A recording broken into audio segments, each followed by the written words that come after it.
I truly believe that when a brand focuses more on the journey and the storytelling aspect, you are always going to get a better recognition in your consumer's mind.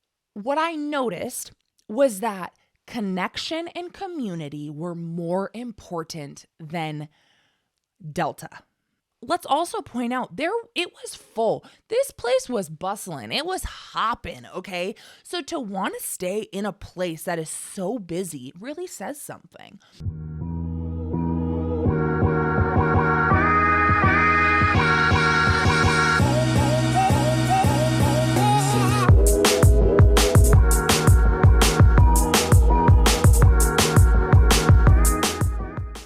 Welcome to the Distinct Daily Podcast. My name is Angela Guerreri, and I am so excited to talk to you today. We are talking trends today. I just got back from South by Southwest, and I want to touch on everything I saw, what I didn't see, what was really effective, and what really stuck out in my mind and I can see being used in future activations and events throughout the coming year. Let's get into the briefing. So the backstory is that I got the opportunity to go to South by Southwest this year, and it was so much fun. Let me tell you, it was a little overwhelming, okay? I'm a first-time attendee, right? And it was like, whoa, this is so intense. There's so much to see. There's so much to do. But wow, it ended up being one of the most amazing design conferences that I've ever been to. And I really don't know that there's another event that you can see so many brand activations in one place at one time. Maybe Art Basel. Art Basel has a ton too. But this was such an amazing opportunity, and I am a learner. I am a lifelong learner. I love to gain new skills, new insight, new ideas and perspectives. And so for me, this was really a dream come true. And I want to get into it. I want to talk about what I saw and what treasures await us in the experiential industry. Without further ado, we're going to get into the front page news of today's episode. Trends. South by Southwest trends. I want to start with the elevated lounge experiences. Now, after experiencing South by, lounges are an integral part of that conference and that festival, but this was not a normal lounge. This was not your average, like, I'm going to sit here at a charging table moment. No. The Delta Lounge was a true immersive brand experience, and that was the intention. Now, something that I did not know, a couple things actually, that I found out from a guy I went to college with, Adam Lovick, who runs First Class Jerk. Check him out on social. His content is top tier for anyone who loves traveling, so definitely check that out. But what he said is that the Delta Lounge at South by was to emulate the lounge experience that you would get in an airport. Now, I am not someone that goes to airport lounges. I don't have their credit cards. I don't have an Amex. I don't have a Delta card. But girl or boy, let me tell you, I'm about to get one because I loved it. That made a positive brand impact on me. I have positive memories from that Delta Lounge. The next thing that I didn't know is these were not actors. The people that you saw working this space in flight attendant gear, they were flight attendants. This is such a win for me, thinking of the hospitality perspective. They already work in hospitality, right? They work in communications. They speak about Delta and they speak to people all day long. That's their job, with also keeping us safe on a plane. But they are talking to people all the time. And who better to emulate the brand than the people that work there, the face of your company? I loved that detail. And every single person that I interacted with that was a flight attendant was amazing. They were so excited to be there and so excited to talk with me, and just phenomenal. I love that. But I want to talk about what I think Delta really capitalized on in this lounge experience. Now, obviously, a lounge is just that. It is a place where you lounge, of course, duh. But this is refreshing when it comes to experiential design, because that's not typical. Most of the time, experiential events or activations are linear, or they're kind of at a, choose your own adventure moment. And do not get me wrong, I love designing a linear experience. They're actually one of my favorite things to design. But what is refreshing about this lounge is that there was no rush. You weren't in one door, out another, shuffled in and out as fast as possible so they could get more people in and make more brand impressions. No, that wasn't the case here. They allowed you to come into a space that was fully branded Delta, and you were able to stay immersed in their brand for as long as you wanted. Literally, the flight attendant said, you can stay as long as you want. You just got to leave before 6, okay? You got to leave before the doors close. That is just so valuable. You are allowing people to sit in your space and experience your brand essence for as long as they want. What I noticed was that connection and community were more important than Delta.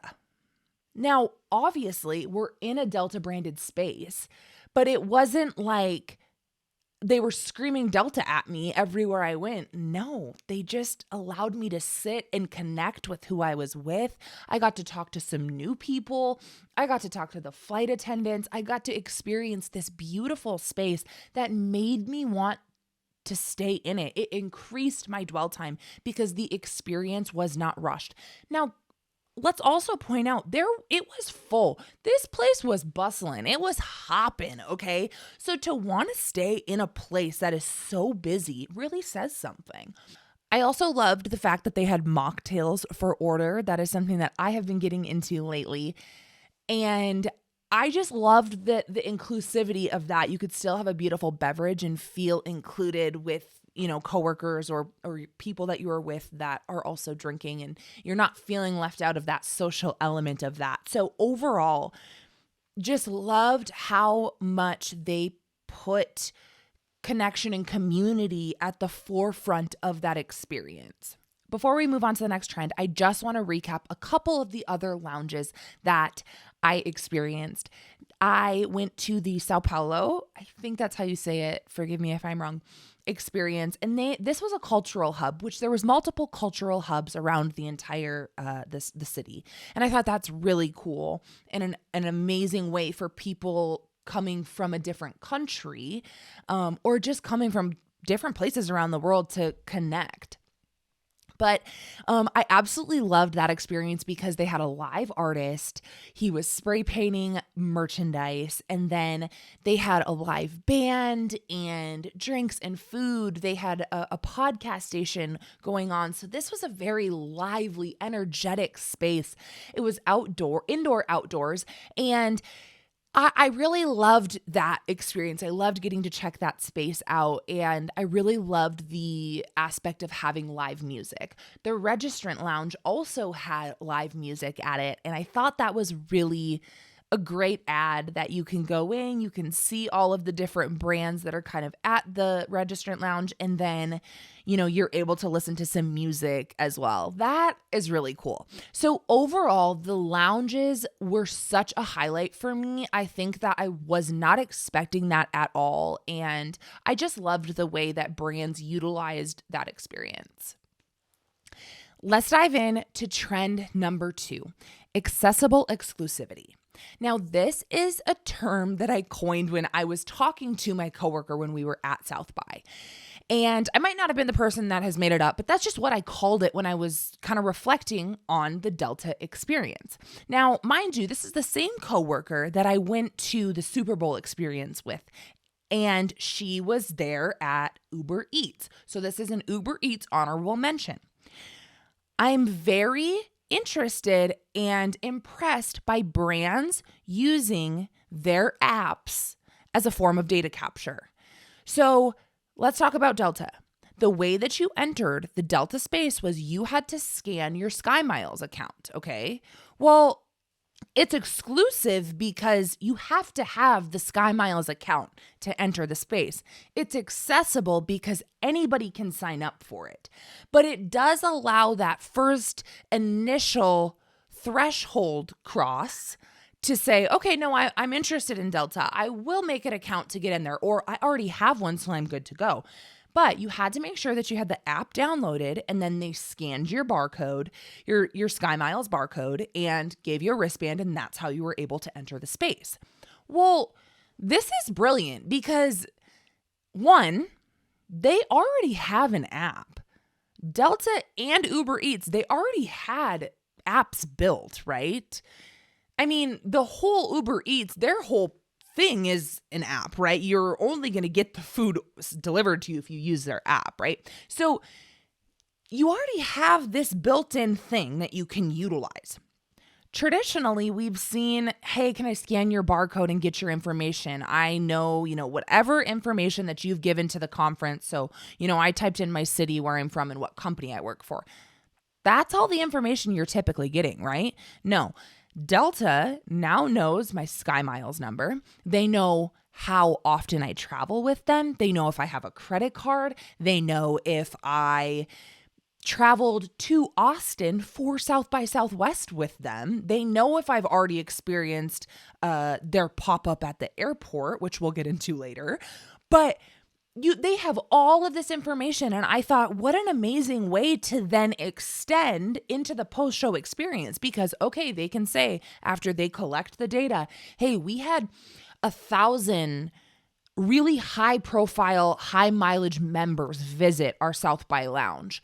Let's send them an extra, 1,000 miles to add to their account, or let's send them a thank you or a merchandise from this event.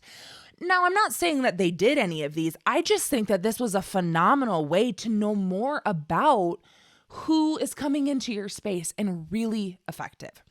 Uber Eats, let's talk about that. The way that you entered into the space is you had to have the app downloaded, but because Uber Eats needs to know your location to deliver you food, it knew that I was at the Mandalay Bay Convention Center. So it said, are you at the Uber Eats experience for Super Bowl?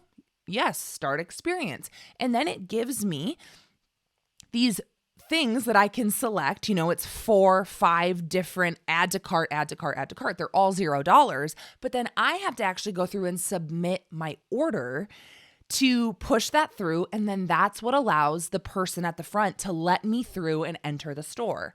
Well, right before I exit the entire experience at Uber Eats, I got to pick up my own personalized order with my name on it. Hey, I'm here to pick up my order for Angela. And they're like, here you go. Have a great day. So what a phenomenal way to utilize a structure that you already have, the app, and just add a feature onto it. Now, granted, I'm not a software developer. I don't know what that takes, and I don't necessarily know how much money that costs, but I think it was a phenomenal display of using products and things that already exist to elevate data capture. I was very impressed by this, and I'm interested to see if brands will continue to do this as we see events throughout the year. Moving forward to trend number 3, let's talk about photo ops and social media. I was very interested to see how brands pushed share this on social media, because we have seen this for years and years. Social media has been around. It has become an integral part of most people's lives and the way that brands communicate with their consumers. So I was really interested to see, is there going to be, hey, stand here, take a photo? The only true, genuine stand here and take a photo and post this on social media was the step and repeat South by Southwest little moment. And this was in the convention center or, in the hotels outside of the panel areas. So this wasn't really a brand activation. It was just a place for you to say, I'm here and I'm learning. That was the only true photo op moment that I found. I noticed that brands focused a lot more on storytelling and the journey than trying to say, hey, stand here and post this photo and share our brand for us. I was very pleasantly surprised about the lack of social media push. I am over it. I don't want to post your brand on social media. I don't want to stand in front of this thing and sit on a fun swing and, have your tagline above me and post that on my Instagram story. It's just, we've moved on, okay? We've evolved.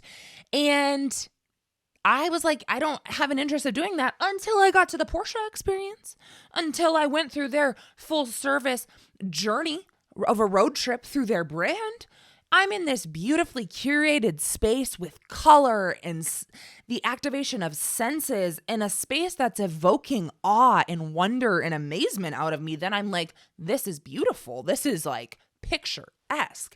But it was never an intentional, this is for taking a picture. It was just spaces created that were beautifully planned, beautifully executed, and were memorable, and you wanted to take photos of them. I mean, when I was in the Delta experience, the fresh florals were stunning. It was elegant and sophisticated and sleek and just rich with color, and it was beautiful. I said, you bet take a photo of me on these red stairs. This is my moment. Like, that's what I want to do. And then maybe on some of those frames that are on that wall, you can see that it's Delta, but it's never this explicit, stand here, do this. It's just, look at this beautiful space we've curated for you to experience. Loved that. Want to see more of that. I truly believe that when a brand focuses more on the journey and the storytelling aspect, you are always going to get a better recognition in your consumer's mind than if you are just plastering your logo everywhere and telling someone to stand and post the photo. That's not working anymore. Consumers need more, and I'm really impressed that the brands delivered at South by this year. Now, we touched on Porsche a little bit, and I want to use that to lead us into the next trend number 4, color. Now, if you know me, you know I'm a color girly. And I say that as I wear brown, but just please know I love color, okay? So I'm excited about this. And I actually saw a girl on TikTok who kind of, does fashion advice and fashion trends saying that this is the year of color. People are starting to wear more color.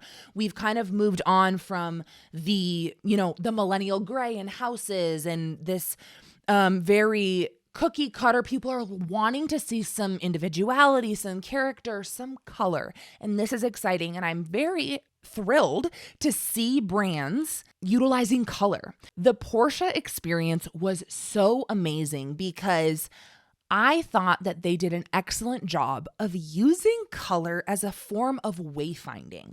So when you initially entered their space, you are in an all tone-on-tone blue kind of road stop, pit stop shop that like any car thing that you need, you can get, right? A full service shop. You enter through the cooler and you go through a cooler car wash that's green. So then you enter into lime green. Then you come out of the cooler and you see reds and pinks, greens, purples. It is so easy to identify, oh, okay, that's an area, that's an area, that's an area, and that's an area. These are all of the spaces within this activation that I need to hit. And I thought this was really effective when you have a semi-linear experience. And that's what I'm calling the Porsche activation, because you had to enter in one way and exit out another door. But once you were in the main activation area, you were allowed to navigate through each of the different touch points at your own pace and in your own order. And so that's why I think using color to help people navigate was really effective. I also saw some of the color blocking in Delta as well. So, there are brands using this tone-on-tone moment to really solidify certain areas and communicate, hey, this is a space that you are going to want to see. Lastly, I want to touch on guerrilla marketing and brand hotspots. Now, guerrilla marketing at a giant conference like this is not surprising and it's nothing new. But I just want to touch on a brand that really just delightfully surprised me, which would be Poopery. I would never have considered even seeing Poopery at an event like this, But something that's important to remember is that South by Southwest is also a music festival. And if any of you have been to a music festival, you know that most likely, where are you going to the bathroom? A porta potty. And has a porta potty experience ever been pleasant? No, it hasn't. And Poopery just really blew me away on this, okay? At the Registrant Lounge, Poopery had a little pop-up tent, and they were giving away travel-size Poopery sprays. But on this travel-size bottle that they gave you, there was a kind of like you sat your phone next to it, and then it would pop up with a link on your phone. And again, we're using accessible exclusivity. You're able to enter your information and sign up. And what does this give you access to? Well, this gives you access to all of the activations that they put on and all of the parties that they have throughout the entire event, which I did not get to attend, but I did see a setup of one and it looked really cool. But it also gave you access to deluxe porta potties. So you were able to use this Poopery branded porta potty to go to the bathroom. I just think this was so genius. And then when I got the chance to go see some music at the Austin City Limits Moody Theater or the Moody Center, I can't remember which one, they had just, some decals on the mirror in the bathroom and the same style throughout. And everywhere you went that there was a bathroom, you were seeing Poopery stuff. And so I just thought that their brand, their guerrilla marketing just did a really great job of integrating a brand that you wouldn't necessarily think of when you're traveling into so many people's minds and did an amazing job of it. Now, I mentioned that we were going to get into Delta's guerrilla marketing later. Well, later is now, so let's talk about it. The Delta experience did not start at Estelle's, which is the restaurant or the bar that they took over in downtown Austin. No, it started at none other than the airport, which, chef's kiss, of course, it has to start there.